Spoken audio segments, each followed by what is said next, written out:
Welcome to the Old Time Radio Westerns. I'm your host, Andrew Rhynes, and before we get into this episode, I wanted to do a little PSA and remind you that I put out multiple shows a week of Old Time Radio Westerns. You can check them out by going to OTRwesterns.com or looking up OTR Westerns on your podcast application of choice.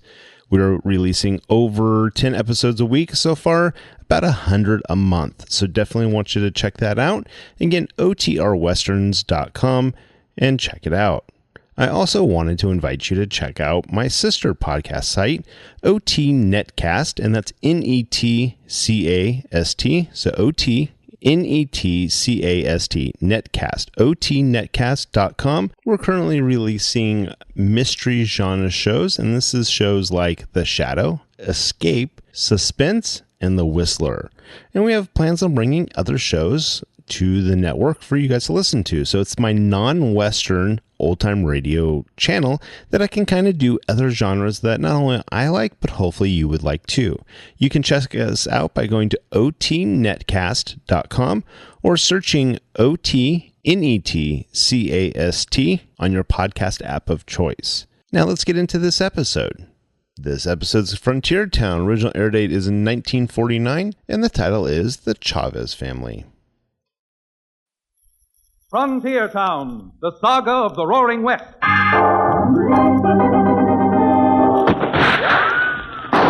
Frontier Town. El Paso, Cheyenne, Calgary, Tombstone. Frontier Town.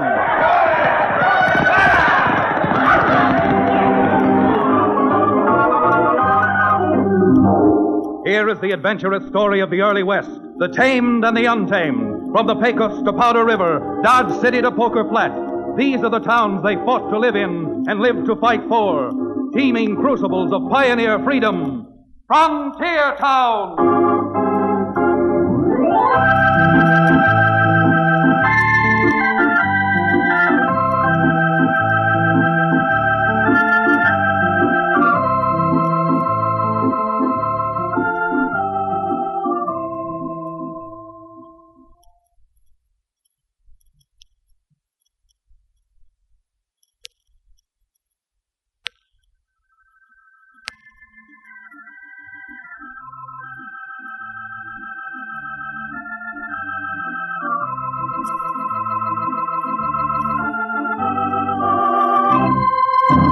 If you know anything about the frontier, maybe you know my hometown, Dos Rios. I'm Chad Remington. Not alone the one practicing lawyer in town, but almost the only lawyer in the county. Our section of the country was settled by the early Spanish. And although that was in the days of the old vaqueros, the Spanish influence still is evident wherever you go. And believe me, it's not at all unusual because of it for a lawyer to get into trouble, gun trouble. But just a while back, I was riding toward Dos Rios with Cherokee O'Bannon. He owns the town livery stable now that we've convinced him it's safer and more permanent than peddling his genuine Cherokee Indian rattlesnake oil from the back of a wagon. Well, Cherokee and I were loping along, and suddenly... Geronimo's ghost, Chad. Did you hear what I heard? Not only did I hear those gunshots, Cherokee, but now I can see where they came from. Hey, look over there. See that smoke rising just over the roof of that hay barn? Why, that's that widow lady's place. What's her name? Bessie Dryden? Yeah, that sure is Bessie's place, Cherokee. Since this sounds like a pitched battle, maybe it's open to the public. Come on.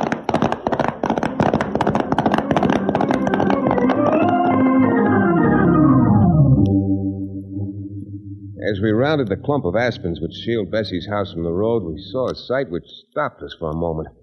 Bessie was standing on her porch, a Winchester in her hands, its barrel aimed at two men who seemed to have stepped out of an illustration from some old Spanish book. And the team of two black horses which pulled the carriage they rode up in wore plumes over their silver-encrusted bridles. Well, Cherokee were off our horses and running toward the porch just as Bessie raised the rifle to her shoulder and took aim at the taller of the two strangers. Blast you to blazes, I'm not telling you to get off of my place again. Bessie! Bessie, put down that gun before someone gets hurt. You keep out of this. Senor, your intervention is most fortuitous.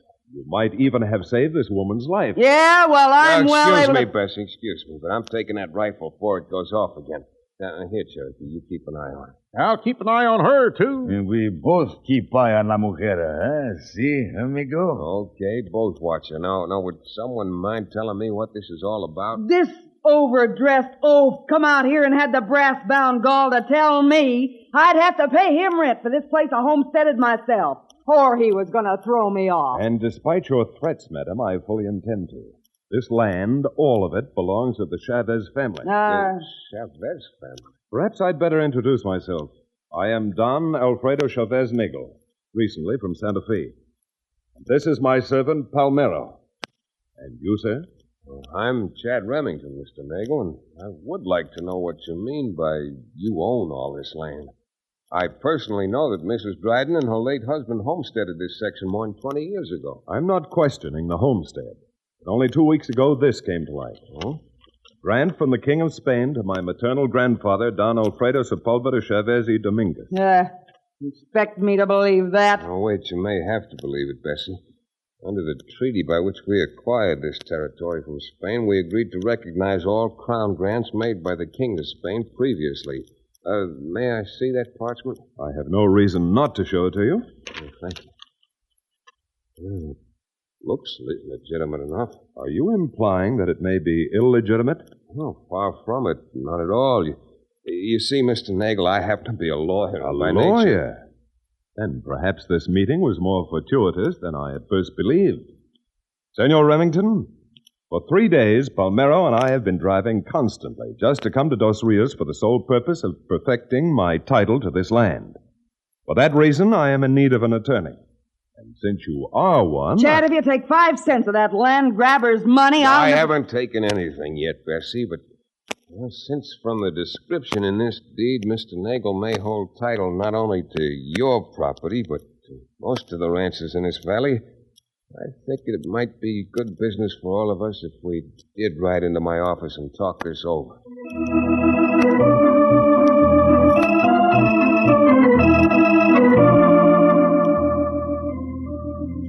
Don Alfredo Chavez Nagel rode into town alongside of his overdressed driver, Palmero, and rocked Dos Rios like an earthquake. Then we went up to my office over at Cherokee's livery stable. And after Nagel explained how he'd found the deed in an old trunk just a few weeks ago, he went on to tell me of his plans. So you see, Senor Remington, it's not a matter of money with me, it's a matter of pride. Family pride. I want this claim recognized so my sainted mother's family name of Chavez will be perpetuated. I don't want to appear stupid about this, but if it's not a matter of money, why this shooting fray out at Bessie Dryden? Well, that old harridan didn't even ask how much rent I wanted before she grabbed for a gun and started shooting. You see, hers was the first place we came to on our way up from Santa Fe. So I told Palmero to stop in order that we could get acquainted. Well, how much money do you want for the land, Mr. Nagel? A token, a mere nothing. $1 a year will be more than enough to compensate me financially and at the same time legally make my deed effective. At least I should think it would under the law. Legally, you're perfectly right. If all of the people living on ranches covered by your crown grant would pay you nominally $1 a year, it'd certainly be adequate evidence that they recognize your claim. And that, believe me, sir, is all I want.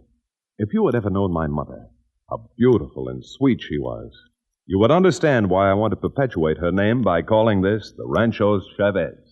Well, slice me thin and call me jerky. Chad, this man is a real humanitarian. He certainly must be, Cherokee, because at $1 a year, the most he can make is something slightly in excess of $30. If you're saying that because you think it's too small an amount for me to pay you a fair fee, yes, Senor Remington, a retainer of $200. Oh, now, just a minute, Mr. Nagel. Not only am I unable to take your retainer, but I'm unable to take your case until such time as we can establish the authenticity and validity of your deed. Oh? And how do you propose to do that? Well, normally it might be a long and tedious process. But it so happens that we have a judge living here in Dos Rios who not only has handled several similar cases, but, he happens to be an especially good friend of mine. Especially good, he says. Why, he's practically engaged to the judge's daughter, Libby. Well, If that's the case, we should be able to get through with this in just a few days. Oh, we might at that.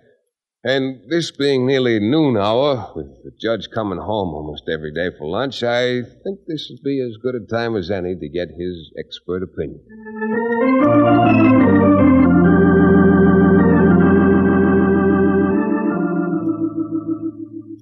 Well, Judge, what do you think? Seems to be no question about this deed, Chad. And, Mr. Nagel, everything seems exactly as it should be, even down to the seal and ribbons. Wouldn't those ribbons look lovely on a hat or a new dress? You'll have to pardon my daughter, Mr. Nagel. She's just like all women. No matter what it is she sees, she tries to figure out some way of wearing it. That's the way of all beautiful women. Well, thank you, Mr. Nagel. Did you hear that, Chad? Well, I certainly did, Libby. All I can say is, in this case, the client is speaking for his attorney. Oh, excellent, Mr. Remington. Very well put. I hope I can do as excellent a job in convincing the ranchers around here to pay you that $1 a year and not combat your claim. But even with Mr. Nagel charging them only $1 a year for rent? The folks around here, my dear Libby, have hair-trigger tempers, or else they wouldn't need a judge. Or a lawyer. I just got a thought. Most of the men affected by this Spanish grant will be attending the meeting of the Cattlemen's Association tomorrow to discuss driving their herds up to market. So if you'll come along with me and back me up, I think we can soon make them realize they're getting off mighty lucky.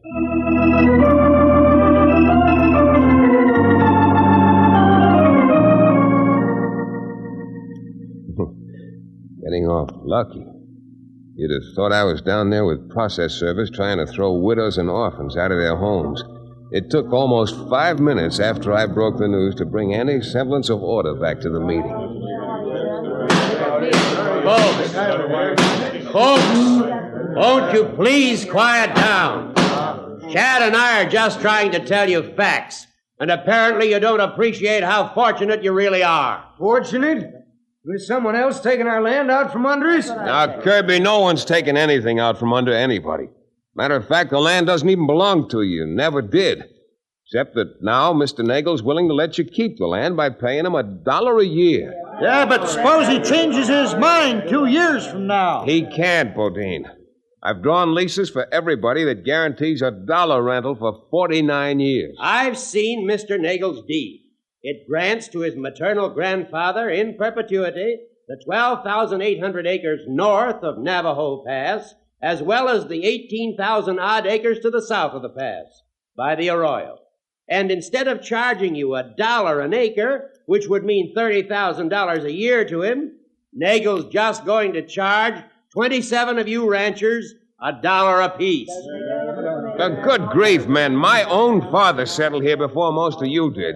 The ranch he left me is north of the Navajo Arroyo on Mr. Nagel's property.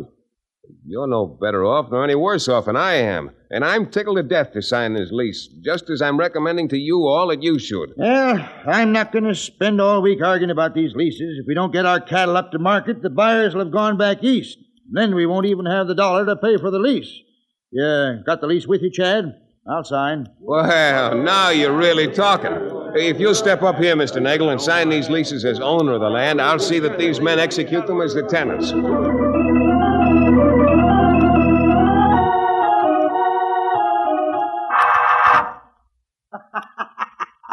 What's wrong with you, Buck? You'd make a perfect laughing hyena.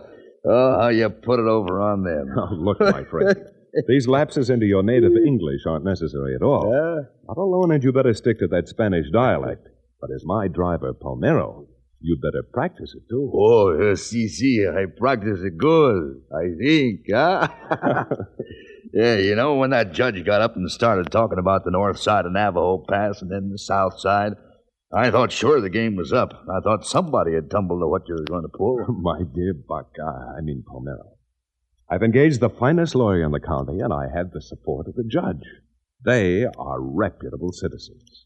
But what their reputations may be after they've found what we've done with Navajo Pass is something I'd rather not contemplate.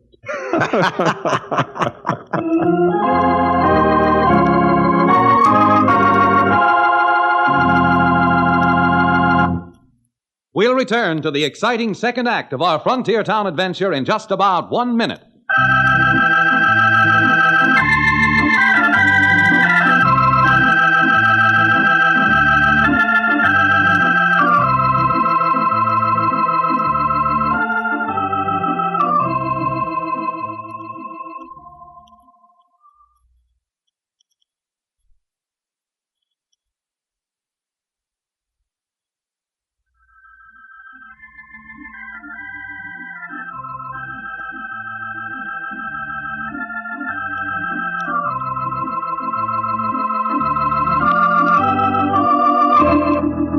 And now, Frontier Town.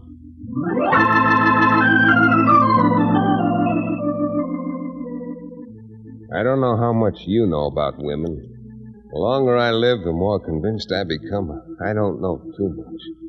But there's one thing I've started to learn about, and that's a woman's intuition. Take that night, the night of the meeting of the Dos Rios Cattlemen's Association. I'd gone over to the judge's house for supper, and after a while, when the moon came up, Libby and I wandered outside. With my success in having all the ranchers sign Nagel's leases, I was feeling pretty good. Not to mention that it was a soft summer evening, and Libby was there. You know what I was thinking, Libby? You're like a honeysuckle. All alive and lovely during the day. Well, at night, at least tonight, just as quiet and wrapped up in yourself. I'm worried, Jack. You're worried? I am. I wish you hadn't done what you did at that meeting today. Well, a fine future I'd have, and we'd have. I went around turning down cases and fees. I've got a feeling about this, an awful feeling. What? Chad, I don't trust that man. I don't trust him a bit. Nagel? What in the world is there to mistrust about a man who did what he did? No, I'm afraid you don't understand about those old Spanish families and their pride. I'm afraid that I understand that man. Chad, he's too oily. He's too smooth. Oh, come here. What's the use of wasting our time talking about Nagel? Could be talking about the moonlight. Us. Chad. I wonder if you'll ever know how much Hey, Chad! Chad, I've got the horses here, and it's time to be riding back to the ranch. What a time for him to show up. All right, Cherokee. Be there in a few minutes. Young fella, me lads, there's a cattle drive starting tomorrow morning. And if you want to be up at Navajo Basin with your herd at sunup, you better be getting some sleep. My master's voice. And I guess he's right at that, Libby. Goodbye. I'll see you when we get back from market. Be careful, Chad. Promise me you will. Careful? What about? I don't know. Just be careful, Chad. Be careful about everything. Everything.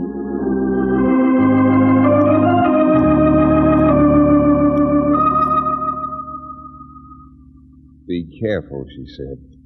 But by then it was too late. However, I slept well, and the next morning, Cherokee and I drove my little bunch of cattle that was ready for market up to Navajo Basin at the foot of Navajo Pass. Joined the other ranchers.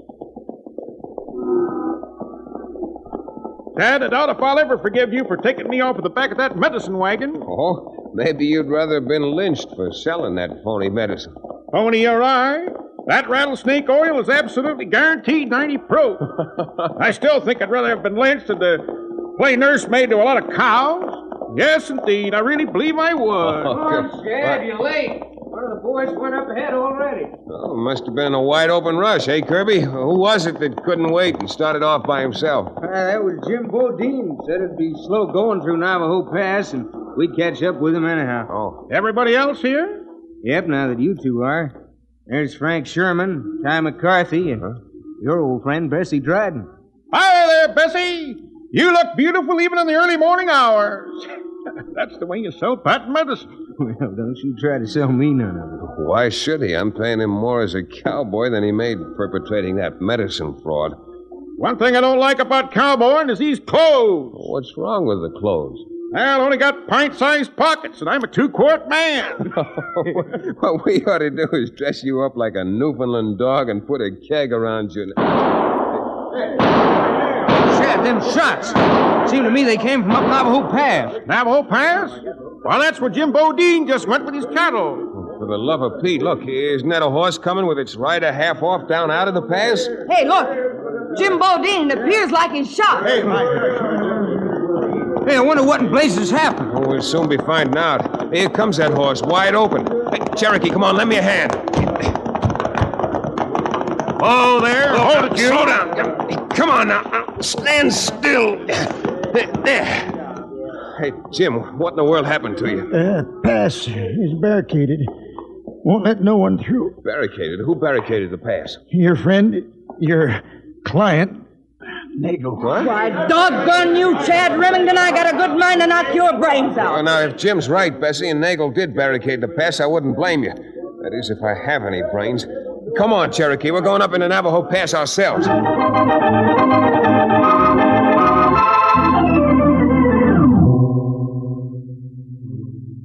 Jim Bodine was right, except it wasn't exactly a barricade. It was more like the breastworks at Gettysburg. Wire had been strung up across the pass, and right below it were sandbags, each bag bristling with a rifle. Cherokee and I got within about 30 yards of it when... Oh, hold it, Cherokee. Whoa. This is far enough. This is too far. Turn them horses and get out of here. Just a minute, Buck. This gentleman I want to talk to. Hey, Chad. That servant of Nagel's suddenly talks regular English. Yeah, I'm afraid they both know a good deal more about English than we do. I suppose you can explain this, Nagel. Quite simple, Counselor. Nobody goes through Navajo Pass across my property without my permission. And my permission can be obtained only by buying it. Your property?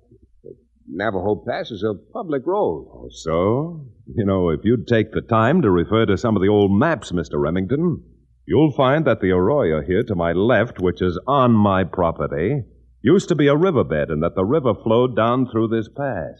You trying to be ridiculous? There's no river here now. What's that got to do with it anyhow? Well, it may have a lot to do with it, Cherokee.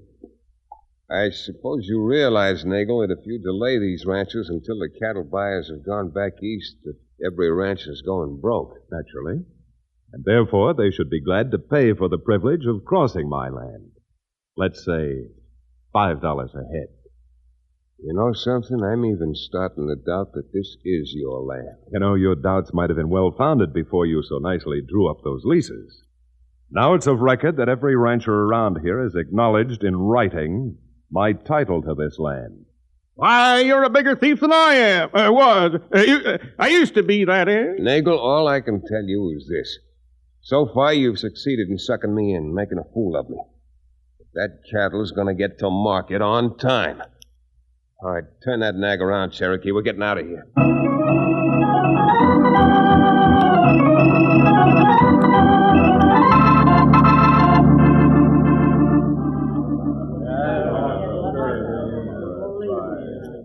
You mean he can do that to us, Chad? Hold us up for $5 a head? What do you think, Judge? I think he's a blasted crook. I'll bet you even that deed of his is a phony. Why, now that I think of it, I remember a druggist I used to buy stuff from. He had a way of taking a piece of paper and making it look old, like parchment. And I'll wager that's exactly what Nagel did. Well, once we can establish that fact, we'll make short work of him. Chad, I'm going up to the state capitol at once. Yeah, you should, Judge, but meantime, since possession is 9 points of the law and these cattle have got to get to market, Nagel's got us over a barrel. Unless what? Unless we can break through that barricade. Well, how in the name of Simple Simon are you going to do that? Now, wait a minute. Remember the yarn about the Trojan horse? Listen to me. The Greeks got their soldiers into Troy by hiding them inside a hollow horse. I think we can do the same thing and trample down that barrier and the men behind it by using our cattle. Cherokee, get out there and call in those outriders. We got to get these cattle running.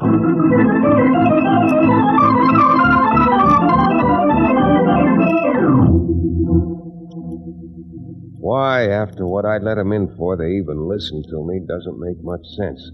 Because the idea itself was as wild as a coyote that's been feeding on loco weed. But this was a desperate situation, called for desperate means.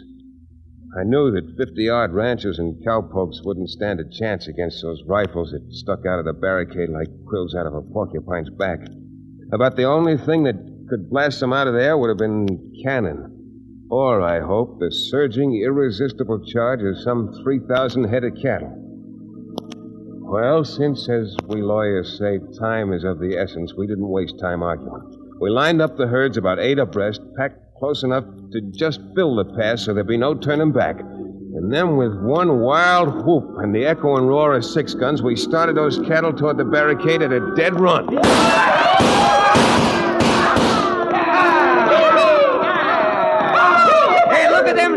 run, Chad! Aye, Kirby, you keep back. Keep back of the cattle. They gotta break through first to make an opening for us.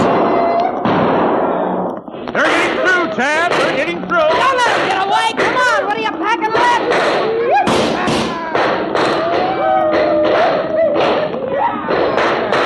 Hey, the wire's down, Chad. Them gun hands and Eagles are giving up. Cherokee, you come on with me. Nagel and Palmero are scrambling up those rocks like mountain sheep. Come on, you vagabonds. After Chad, up to those rocks.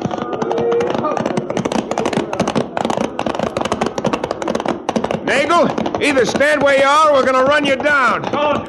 I haven't even got a gun. All right, hold it, Cherokee. Hold it. Keep these two buzzards covered. Remington, this is something you're going to pay for personally. This is my land. Every foot of it is my land. Yeah, I guess it is your land to all intents and purposes, Nagel. Because you're going to be living here, right here, for about the next 30 years. But it won't be at the so-called Chavez Rancho. No, it'll be down in town in the county jail.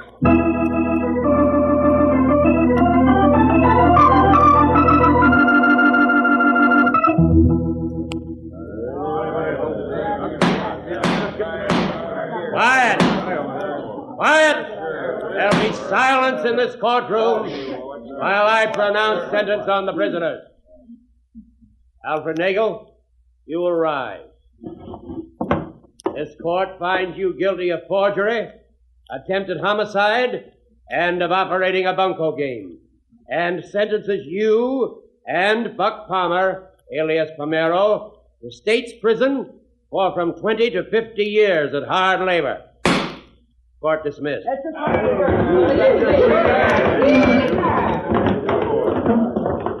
Well, Libby, do you think your father was too hard on those crooks? Far from it. Nagel should have gotten an extra 10 years for all those beautiful lies he told me the first time he came to the house. Say, Chad, I hate to interrupt, but if it's all the same to you, I'd like to go back and take off these cowpuncher's clothes. Mighty uncomfortable, mighty uncomfortable. What do you mean, Cherokee? They're too tight? They sure are too tight, aren't they, Cherokee? With those pint-sized pockets, they sure choke a man who has a 2-quart thirst. Yes, indeed. Yes, indeed.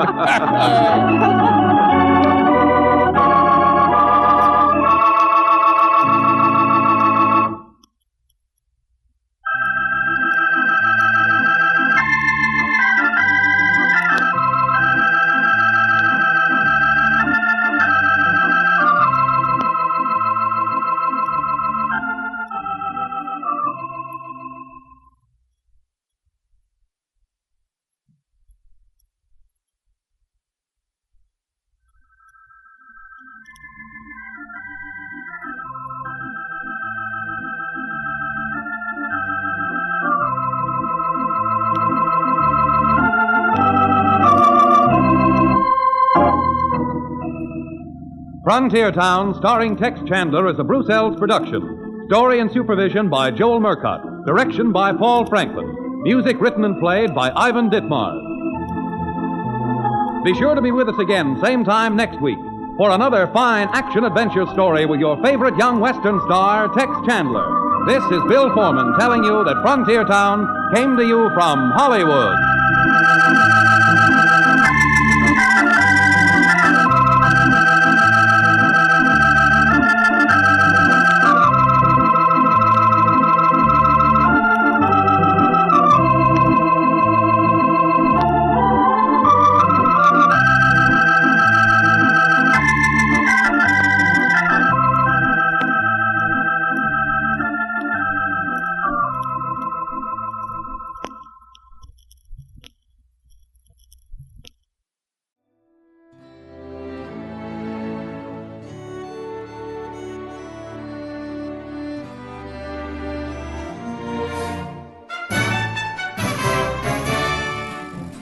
This has been a presentation of OTRWesterns.com, and we hope you enjoyed. Please take some time to like and rate our shows in your favorite podcast application. Follow us on Facebook by going to OTRWesterns.com/Facebook. Subscribe to our YouTube channel by going to OTRWesterns.com/YouTube. And send us an email, podcast@OTRWesterns.com. You can call and leave us a voicemail, 707-986-8739. This episode is copyright under the Attribution Non-Commercial Share-alike copyright. For more information, go to otrwesterns.com/copyright. Have a great day, and thanks for listening.